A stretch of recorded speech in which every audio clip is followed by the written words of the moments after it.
Good morning. I have decided that I'm going to try to make an apple pie. And I can see I need to scoot back a little. Okay, what I really want you to know is how simple and easy it is to make your very own fresh apple pie. You don't have to buy a frozen one. You can buy a fresh pie.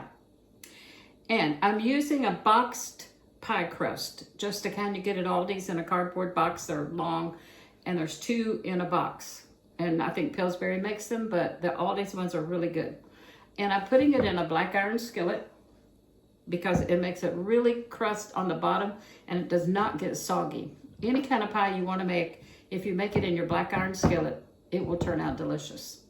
And I don't know if you can see, but I have some holes in here where it didn't want to come out smoothly. I unrolled it when it was a little bit too cold. So if you just get your fingers wet or a little bowl of water, get your fingers a little bit wet and the dough will just mold into whatever shape you want it, like Play-Doh maybe. And so that's what we're going to do with our pie.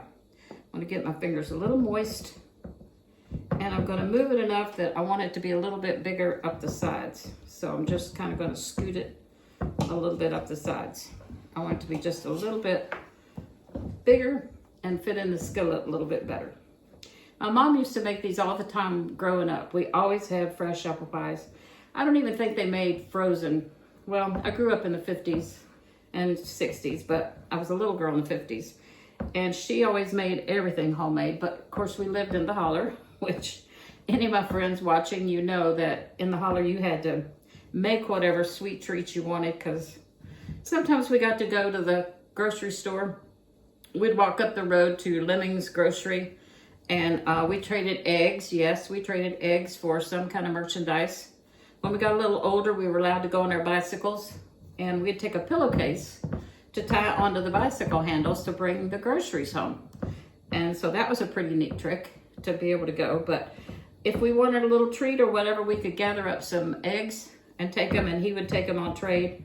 Or else most people had an account because you didn't have a lot of money. So we were allowed to put groceries on account.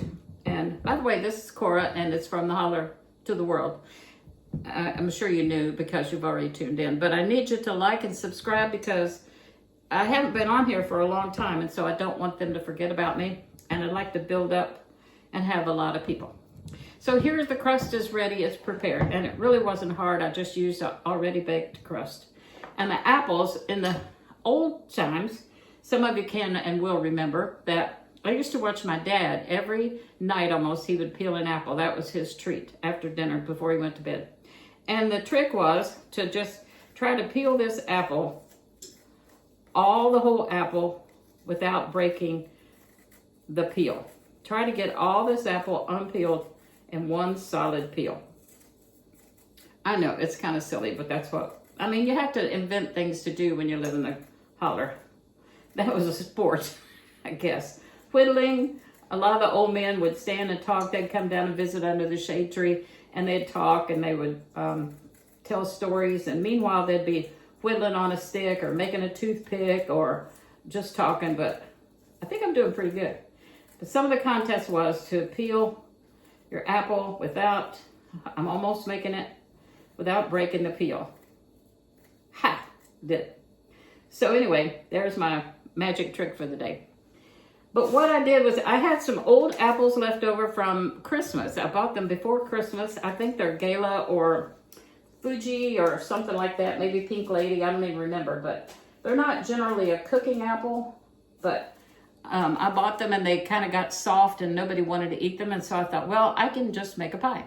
So I'm cutting them up in little bite-sized chunks. I've got all of them ready to go except for the last one I've got to show you. And I'm just making bite-sized because I don't like to get a whole big mouthful of apple.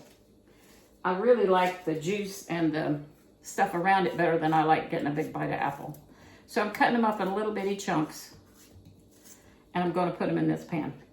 But like I was saying, my mom was a great cook and a great pie maker, and my sister Mary and Nellie and Ruth, well, really all of us inherited that ability, and I'm sure Junior, I saw a little piece. I'm sure Junior can as well. Frank was a great cook. She taught us all to cook, and it's important for boys to learn to cook as well as girls because you never know. your wife may have a baby or, be laid up, or you may be single and you'll starve if you don't know how to cook a few things. So boys need to learn to cook as well as girls. There's no such thing as just women in the kitchen. Okay, so here we are. We've got our little pan full of apples. I think there's about 8 apples. I lost count, but I think there's 8 of them. And like I said, they were just any kind of store apple, whatever apple you can find. So you put your apples down in here in your homemade crust. What could be easier? And you put sugar. I'm starting with 1/2 cup. And really this pie is just one that you learn to make and you adjust it like you want it. And you could use peaches or any kind of fruit you wanted to use in here. But some, like peaches, blackberries, liquidy fruit, you have to thicken it a little bit with cornstarch and make like a little, make it gel just a little bit before you put it in. But apples, you don't have to. So I'm sprinkling on 1/2 cup of sugar, which sounds like a lot, but when you cook these apples, they get tart. And you don't want a tart apple pie. I think 1/2 cup is going to be just about right. Okay, now you just sprinkle some cinnamon, and most people have cinnamon in the house, and I just sprinkle it on here until it looks like it's covered good. I'll show you what it looks like. I don't measure the cinnamon. I just put it on here. Well, truthfully, I don't like to measure anything. And sometimes it works and sometimes it could be better. Okay, so there's your cinnamon. It should look kind of like that. Just covered it real well. And here is the best trick of all. We're gonna put some butter pats all around it. And that gives it extra good flavor. You're not eating this apple pie for health food, and you're not eating it because you're on a diet. You're eating this apple pie because you want some sugar and something that tastes delicious. And so that's why we're doing it. But while I cut this, I'll tell you, Ciel and I got that crazy flu going around, I guess, and we were just down and out for a long time, and so I couldn't get on line. Actually, 1/2 stick is plenty. We don't want to get it too greasy. 1/2 stick is plenty. There you go. You just arrange it till it's kind of all spread around and looks pretty. There you go. So you put the butter on there. Now we've got cinnamon, sugar, and butter. I mean, how could you go wrong with those ingredients, right? Kind of like French toast. So I see I have a little bit of tear here, so I'll fix that before I pick it up. But you use your second layer is your top crust. Okay? You just put it right on top of there. You see? Right on top of there.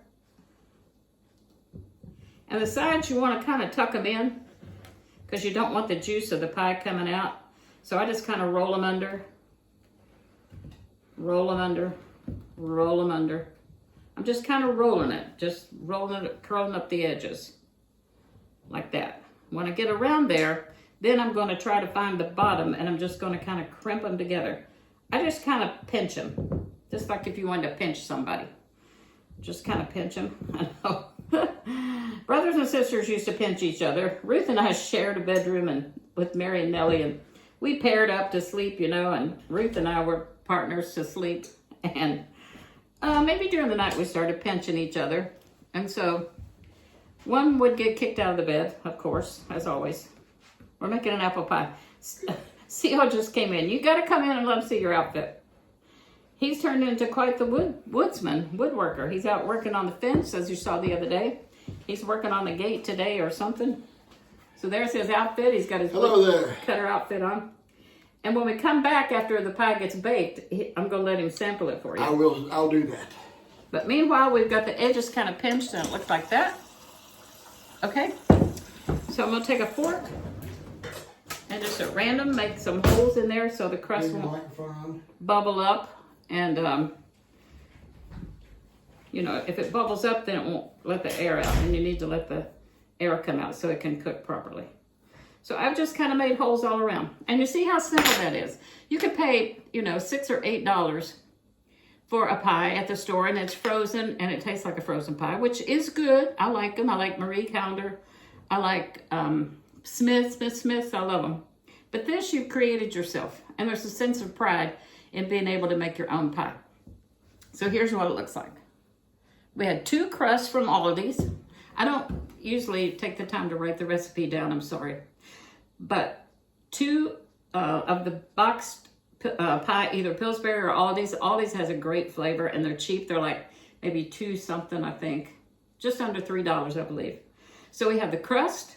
We have the apples, which were left over from Christmas. Half a cup of sugar.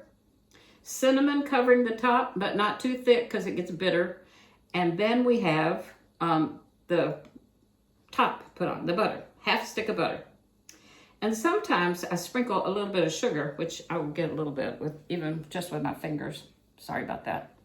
If you'll sprinkle just a tiny bit of sugar on the top, it makes like a little crunchy glaze, which adds to the flavor. Some people can melt butter and put on, but I'm just sprinkling a little bit of sugar on top of there. Okay? I have the oven preheated to 400. I'm going to stick this in. I'm going to put it for 20 minutes and I'll check. It really needs to get brown on the top. I use the middle rack. Brown on the top until it bubbles and you can see some of the juice coming up. The apples will leak out some juice and you need to see that coming up over the top. So when it gets done, I will be back. And I'm going to see if this little clicker will turn it off. If not, I'll have to mechanically turn it off. Hi, we're back and the pie is out of the oven. It took 35 minutes at 400 degrees. And so I'll show you how pretty and brown. We're getting ready to cut it. It's been sitting here for just a minute because he was out working in the yard. Plus it needs to get a little cold so it'll cut better. All right, so we're cutting it. It looks like it's really juicy. Like I said, those apples I used were just apples left over. So I can't guarantee, but he's going to do a taste test. Never could bake a chocolate Never could cake. make a chocolate cake. All right. It's a little bit soupy. When it's a little bit soupy, it means I should have put some flour in there to thicken it up a little bit. But he's brave and he's going to try it. So I need to get him a bite of ice cream. You got to bite of ice cream. That's pretty good. We don't have any ice cream. That's all right. We ate all the ice cream. All right, it's hot, so don't get burned. See what you think.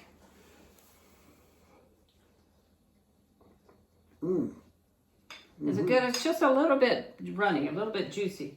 I kind of like that. You like the juice? I've never had a juicy apple pie before. Is it sweet enough? Yes. When it cools off, it'll thicken up a little bit.